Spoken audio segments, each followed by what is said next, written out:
This year, Picador turns 50 years old, and so here on Book Break, we are having a birthday celebration. I have got here a gorgeous set of matching editions from the brand new Picador Collection. This is just the first 13 in the collection, but there are plenty more to come, and it is really a showcase of some of the most important and most talked about books of the last 50 years. But before I go through the collection, I also just wanted to have a look at the history of Picador itself. It was founded in 1972, so 50 years ago, and did you know, it was nearly called Primrose Books or Maple before they settled on Picador. I'm glad they went with Picador, it's such a great name. And Picador soon became famous, particularly for publishing their paperbacks with white spines. That white spine was how you could tell it was a Picador original. So for the 50th anniversary Picador collection, they have gone back to these white spines but revamped them with some colour. And looking back over the last 50 years, Picador has had an incredible history and published some iconic books, from Bridget Jones's Diary, which was the first Picador book to sell over 1 million copies,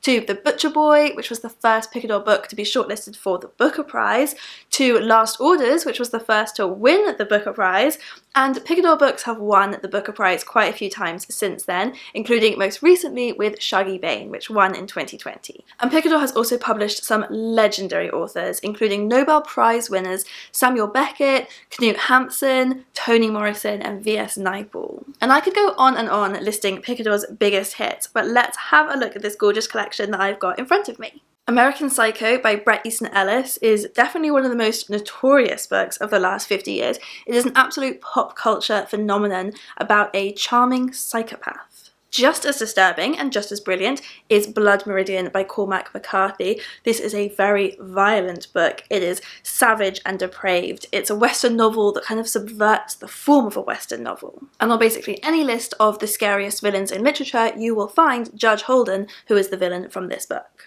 A House for Mr. Biswas by V.S. Naipaul is about a man who has been told his whole life that misfortune will always follow him, and so far that has pretty much proved itself to be the case, and yet we see him continue to struggle on with comic determination to buy a house of his own.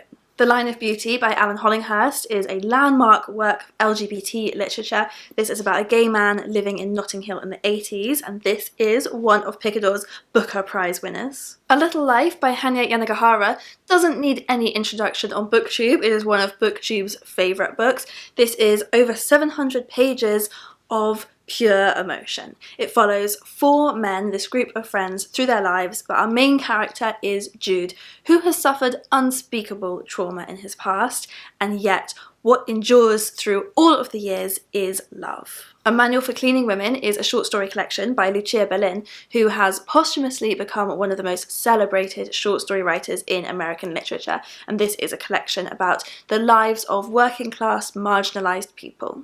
We have some incredible non-fiction here too. The Man Who Mistook His Wife for a Hat is written by Dr. Oliver Sacks, who is a neurologist, and so this is an exploration into the mysteries of the human mind. Middle Passage by Charles Johnson takes us back to the past onto a slave ship in this incredible blur of genres. This is a historical fiction adventure, comedy, also a supernatural horror, and this won the National Book Award. I'm a huge fan of the author and poet Jackie Kay, and Red Dust Road is her memoir about the moment in her childhood when she realised that she was adopted, and then about her journey to trace her birth parents. I will link below to a video we've got of Jackie Kay reading an extract from this and talking about some of that journey. Room by Emma Donahue is an amazing book with an amazing film adaptation as well. Again, I'm sure you've heard of this one. It is about a young boy called Jack who lives in a room with his mother and has never known until now that there is a world outside that room. So You've Been Publicly Shamed by Jon Ronson was written before cancel culture became the massive conversation that it is now,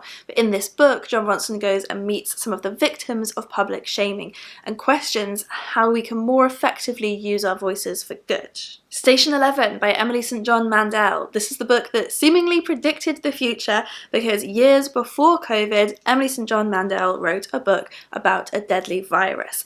But in her book, the virus wiped out the majority of the world's population. We then jump to 20 years in the future and explore the settlements and the art and human life that has sprung up after this destruction. And finally, there's White Noise by Don DeLillo, which is a satire about a man forced to confront his own mortality, and this is the book that is often regarded as Don DeLillo's masterpiece. And that was just the beginning. There are so many more to come. This is a collection you are going to want to start building on your bookshelf, because these are classics that stand the test of time and spark so many conversations. So let me know in the comments below, how many of these have you already read and which ones do you think you're going to pick up next?